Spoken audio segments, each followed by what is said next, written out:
And we begin another half hour of our coverage of the attack on America. It is Wednesday, September 12th, a day all of us will remember all over the world. From CBS News headquarters in New York City, I'm Melissa McDermott, and we do continue our coverage.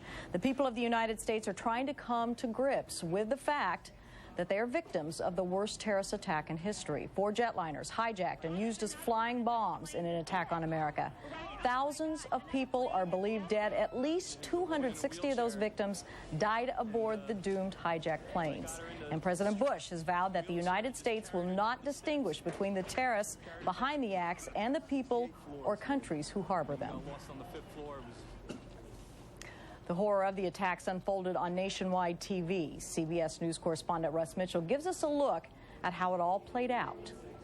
In New York City, the desperate search for victims runs through the morning at the site where 2 hijacked commercial U.S. jetliners were used to ram the Twin Towers of the World Trade Center. Both towers, where 50,000 work, collapsed. A third building in the tower complex collapsed later in the day.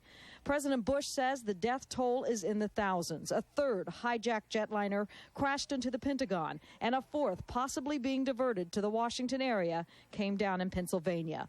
All told, an estimated 285 dead on the hijacked planes alone. The FAA has ordered an unprecedented shutdown of air traffic nationwide at least through noon, and the U.S. military is on alert. And once again, put this in perspective, we're going to show you a timeline. The horror of the attacks unfolded on nationwide TV. CBS News correspondent Russ Mitchell gives us a look at how it all played out. Thursday morning, the 11th of September, 2001. It began as a shimmering late summer day. WCBS News Time, 8:48. It's traffic and weather together. Tom Kaminsky, Chopper 880. All right, Pat, we are just currently getting a look at the World Trade Center. We have something that has happened here at the World Trade Center. And within half an hour, became America's second Pearl Harbor. Freedom itself was attacked this morning by a faceless coward, and freedom will be defended. By now, you've seen the pictures. But it's been a long, agonizing, and confusing 12 hours. Oh, it was chaos. It's something out of a movie. So, briefly, here's what we know about exactly what happened. 8:48 a.m., American Airlines Flight 11, hijacked en route from Boston to Los Angeles, slams into the North Tower of the World Trade Center, 2/3 of the way up the 110-story building. We had seen a fireball, and I can tell you it appears as though something has gone into the World Trade Center. 20 minutes later, at 9:08 a.m., a United Airlines flight, number 175, also from Boston to Los Angeles, tips its wings and crashes into the South Tower. Oh, my God! Oh, my God! An incredible fireball, so remarkable, it didn't even seem real. Looked like a plane rammed into the second building. 35 minutes after that, 9:43 a.m., American Airlines Flight 77, scheduled to fly to Los Angeles from Dulles Airport outside Washington, dives into the Pentagon, destroying one of the building's 5 sides. I happened to hear a plane come through. It sounded like it was running normal. 10:10 a.m., the 4th hijacked plane, United 93 from Newark to San Francisco, crashes in a remote area 80 miles southeast of Pittsburgh. It just come down like it was going to land, but instead of landing, it just went nose straight into the ground. In a little more than an hour, 4 horrific plane crashes, hundreds believed dead. But far worse was yet to come.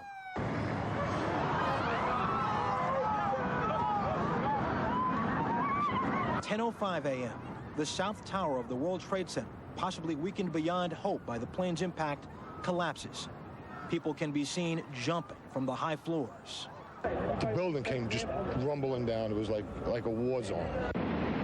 10:28 a.m., and the North Tower, choked with smoke and flames from its upper floors, disintegrates.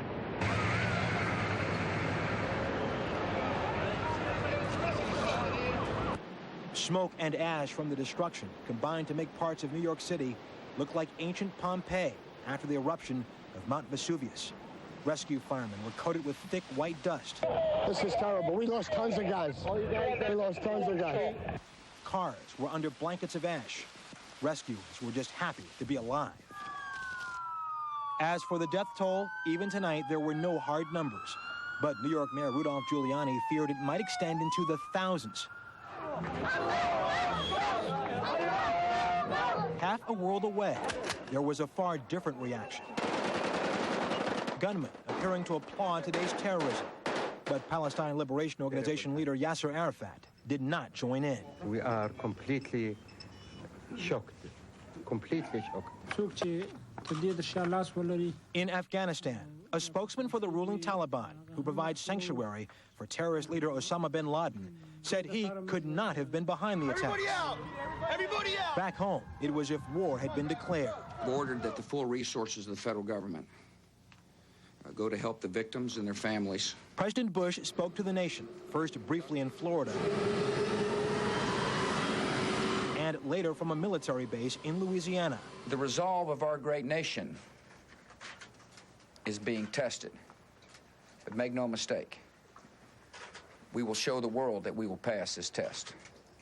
God bless. Then, heading to another military base outside Omaha. The Air Force being evacuated, they need to go home. All international flights into the U.S. were diverted to Canada. The FAA stopped every single commercial airplane flight for the first time ever. As the day ended in New York City, another skyscraper in the World Trade Center complex crumbled. Building number 7, 47 stories high. Russ Mitchell reporting. Now, among the dead, the wife of U.S. Solicitor General Ted Olson was aboard the jetliner that crashed into the Pentagon. It is hard to even imagine this moment I'm about to tell you about that took place between this woman and her husband. Barbara Olson called her husband as the plane was being hijacked. And this happened with a number of the passengers and their loved ones on the ground.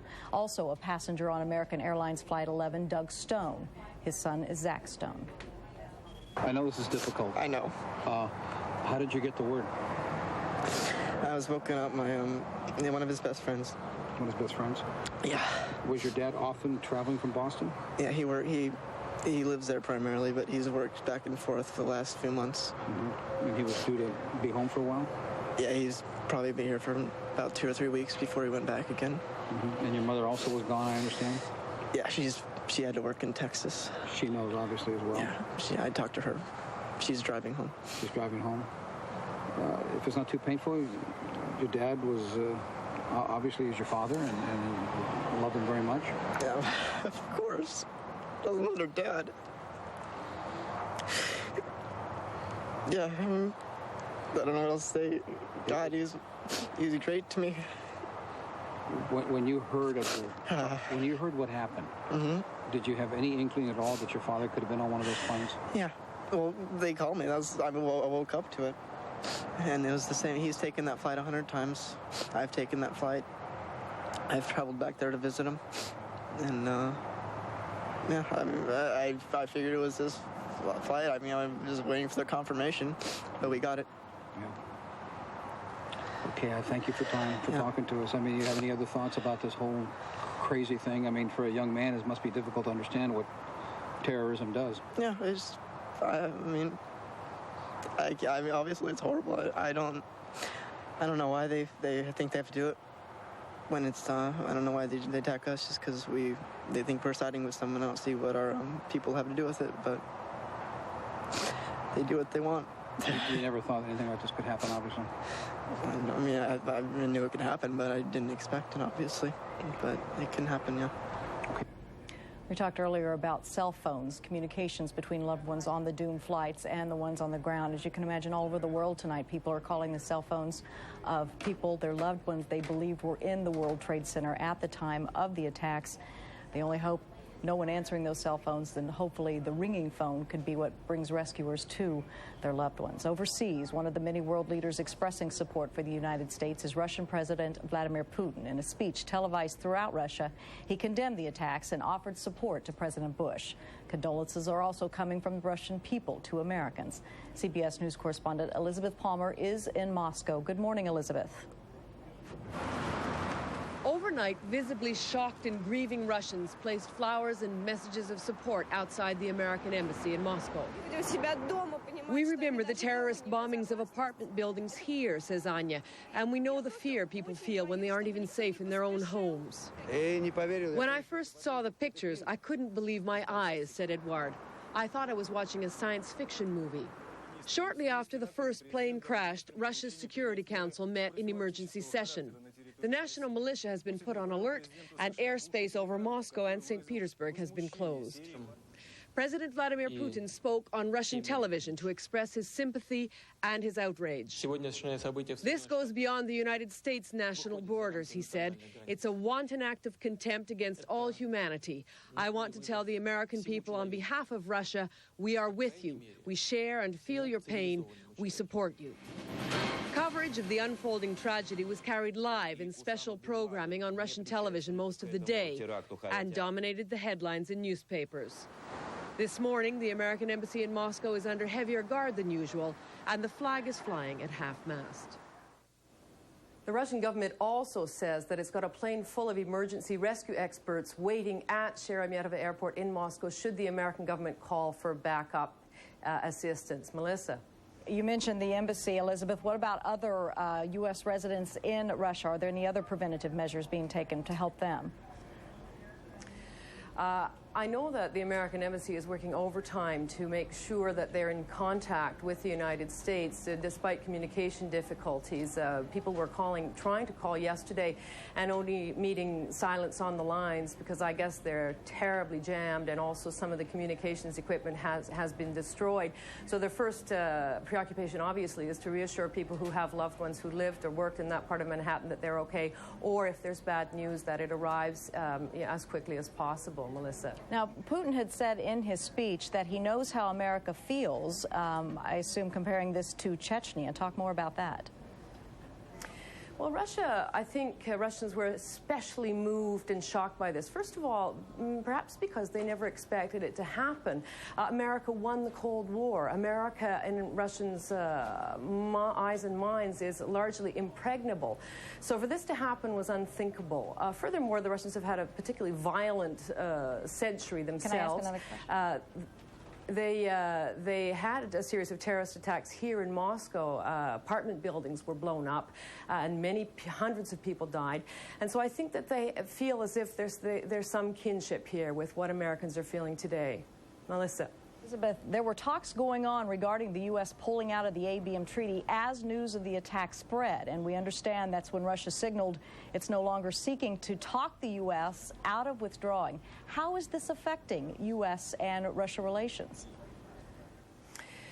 Vladimir Putin and President Bush made it clear that one of the things they do see eye to is some sort of international cooperation to control international terrorism. One can only guess at this stage. It's very early, but at least this probably has solidified that consensus, and perhaps will give them some more solid footing to go forward on with the much thornier issue of where to go on missile shield and how Russia might or might not agree to cooperate. Melissa. Elizabeth, what are you hearing from Russians as far as who they think may be behind this? Russians have got a war in Chechnya, as you mentioned, and there are Islamic militants involved in that war who precipitated that war. So naturally, Russians' suspicions turn to Islamic militants. They hear a lot about Osama bin Laden, and I guess that name is being thrown around as often here as it is in America. But certainly, they feel as if they've got an Islamic extremist threat on their own borders, and they're very conscious of it at the moment, conscious enough to fear copycat attacks here in Russia. And finally, Elizabeth, the Russian people have held some resentment in the past for American efforts to reform the economy, among other things. Though today, as an American in Russia or a Canadian in Russia, what are you seeing as far as how they are responding to you? Just an outpouring of sympathy and grief.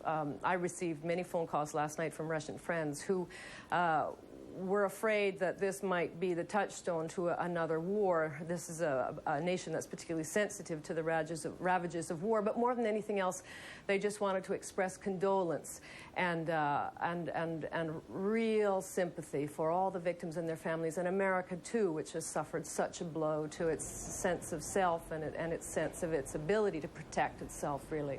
Melissa. CBS's Elizabeth Palmer from Moscow. Elizabeth, thank you. A pleasure.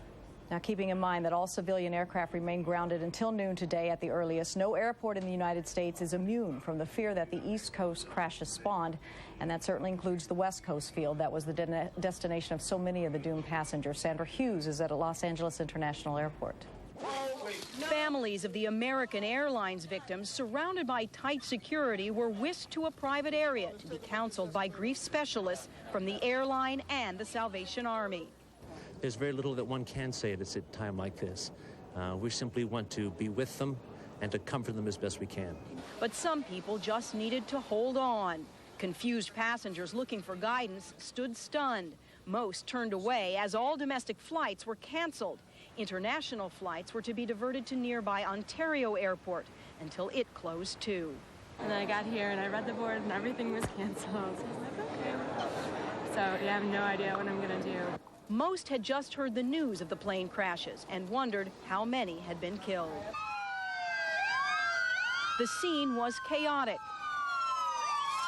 Police tape held back anyone who tried to get inside the United Terminal as the LAPD bomb squad suited up outside.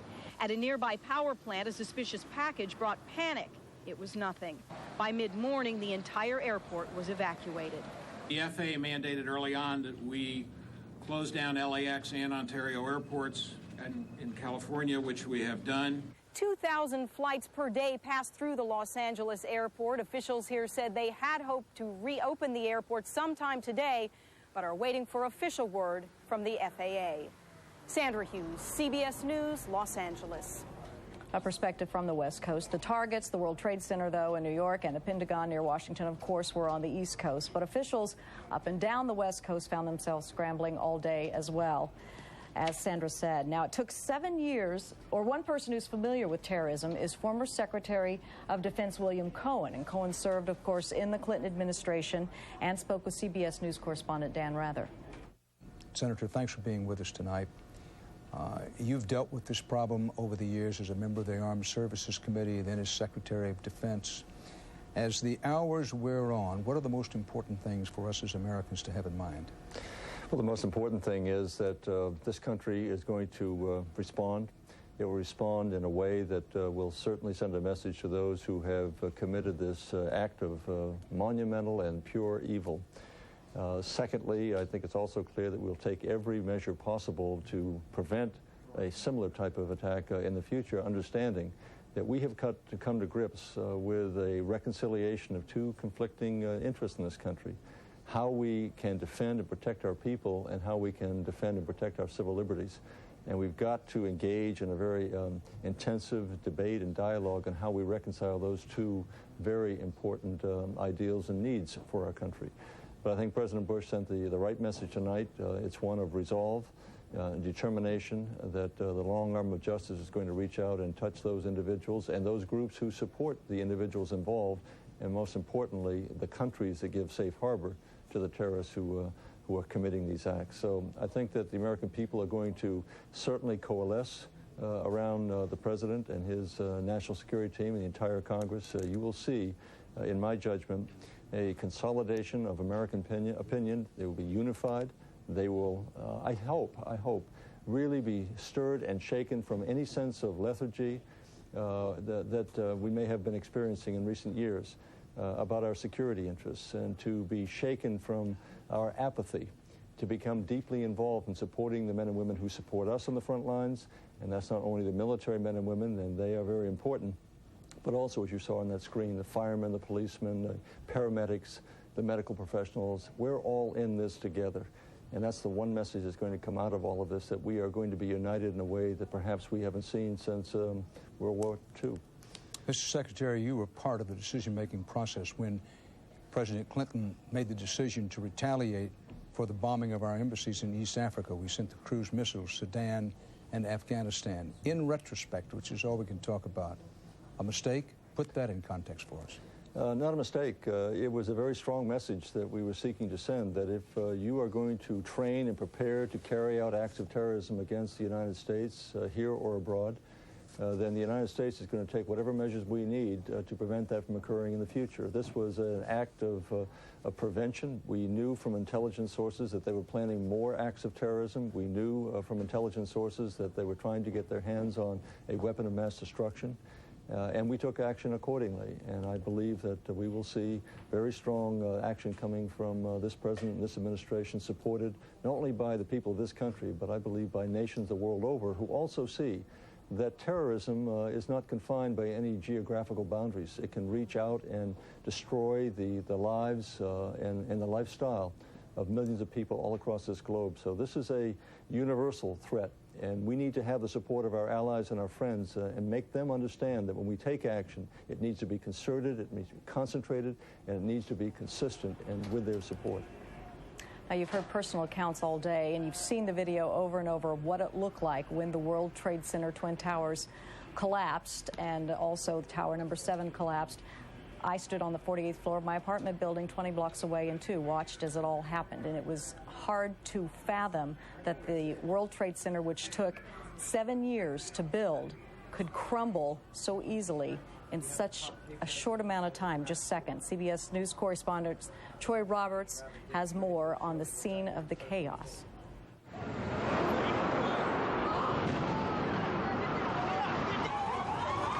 It started with a plane crash. It's like, oh my God, it did. A plane crashed into the World Trade Center. Literally out of the blue. It's clear as day. AA on the wing just going, I'm like, what the heck is that? Is it filming a movie here or something? Then all of a sudden, bam. Brothers Jeff and Scott Such were there, ground zero, with their video camera.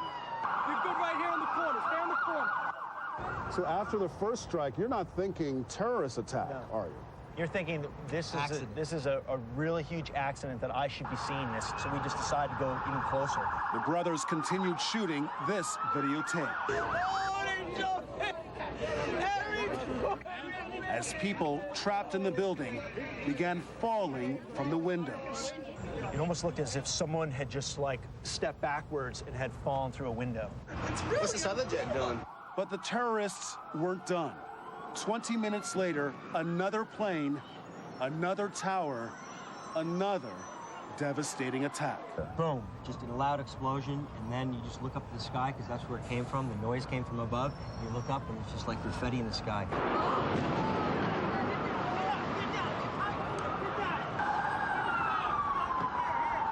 And that was just the beginning. On the ground, chaos as one of the famed Twin Towers crumbles.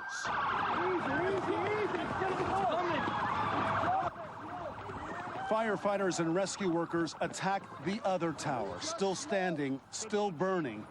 Who knows how many trapped inside. So stock onto your trucks, make sure you got flashlights. If you don't have any lights, then let me know. Oh, no! Then that tower collapses too. And we had some time to get some of the people out, but then there was those secondary explosions and then the subsequent collapses. So I don't know how many people were in there. I know there was a lot of firefighters, a lot of public safety personnel were in there. You call her and you tell her, let her hear your voice. She's going to need to hear your voice. Just like you need to hear my voice, I'm okay. I'm okay. Thank you. Bye. See you later. I love you. All day long, more fallout. Because it might be a bomb in the school, maybe. A reported bomb threat. A dangerous gas leak. This is Ed Sullivan. I want that building evacuated. All civilians, please head north of Morris Street. Then, a nearby building collapses from the day's damage. You are watching Building 7 at the World Trade Center collapse. Amid the destruction and devastation, though, one remarkable thing did happen. Today's tragedy brought out the best in a city not always known for its kindness and humanity. 3 hours after the attack, area residents have put out an open call for volunteers to search the rubble for any signs of possible survivors. They're here to volunteer. They're a laborer, they're a plumber, they're an electrician, whatever they are, to stay with you guys. If they're medical, they go across the street. We're CPR and first aid trained. You're prepared to go into that rubble? Yeah, unfortunately we are. You know, whatever we can do to help out. I know there's not enough people in the city of New York to do it. I mean, it's a mess over there. These volunteers say there is just one thing they want, something uniquely New York. Street justice, tough and immediate. I hope they're sending planes over there right now. Take care of business. Focus all day on the East Coast because that's where the terrorists were able to hit their marks. But on the West Coast, all up and down the West Coast, they were scrambling as well. Bill Whitaker has more on that. Fearing the nation's second largest city might also be a target, workers fled downtown high-rises, leaving the heart of Los Angeles a ghost town. With the Pentagon in flames, giant West Coast defense contractors, Boeing and Raytheon, sent Los Angeles workers home for safety's sake. FBI agents with fingers at the ready ring the main federal building. City government, law enforcement, indeed the entire city was on high alert. We believe that whatever could have happened in New York could very likely happen here. The busy borders with Mexico and Canada intensified security and remained open, but little else did. Urban icons, the Transamerica Pyramid in San Francisco, even Seattle's Space Needle closed down, leaving tourists stunned. To Pearl Harbor magnified 10 times. There's heightened alert on the Golden Gate and Bay Bridges, San Francisco's main links. Even Disneyland, the self-proclaimed happiest place on earth, joined other California amusement parks and closed down in fear. Obviously, what they want is to shut down the country, and that's exactly what they've done. I mean, it's scary to think that something like this could happen in the United States. I mean, you feel safe here, and now you don't feel as safe. The West's water and energy suppliers are taking no chances either. At Hoover Dam, boats and bomb-sniffing dogs are on patrol. Armed guards stand outside the San Onofre nuclear plant near San Diego. Up the road, Marine Camp Pendleton is on Threat Condition D, the highest level of alert, meaning an attack is expected or imminent. Right now, they are checking every car that's on base. We are restricting access if you're not a military affiliated. In Los Angeles, Muslim groups citing death threats said don't blame all for the alleged actions of a few. The pain of this country is in fact our pain.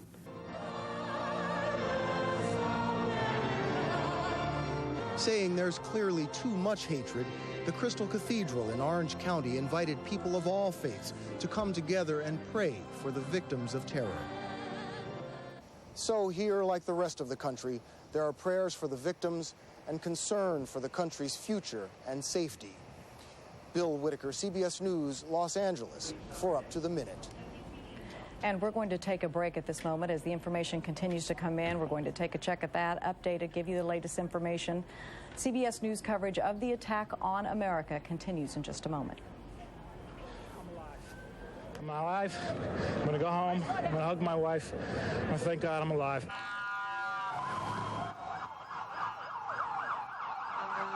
I'm 69, but I can still run. Tower 2 collapsed into Tower 1.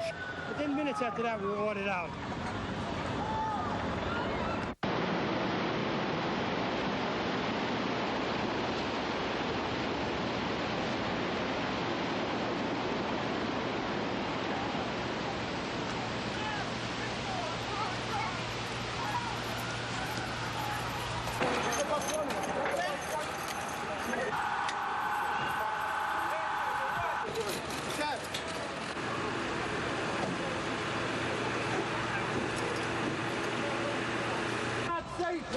This is a federal building.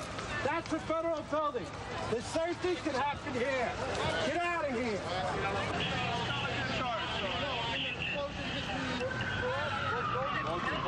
All the way to the ground.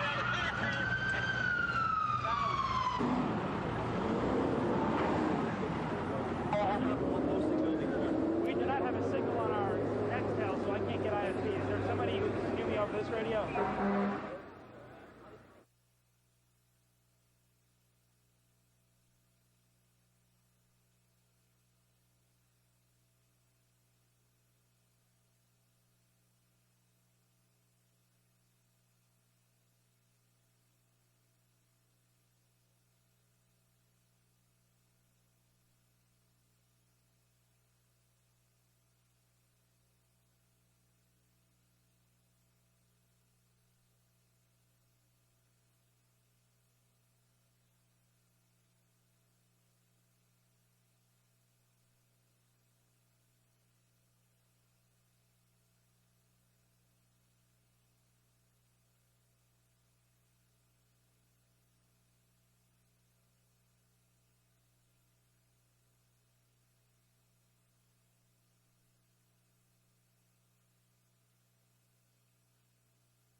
You are watching continuing CBS News coverage of the attack on America.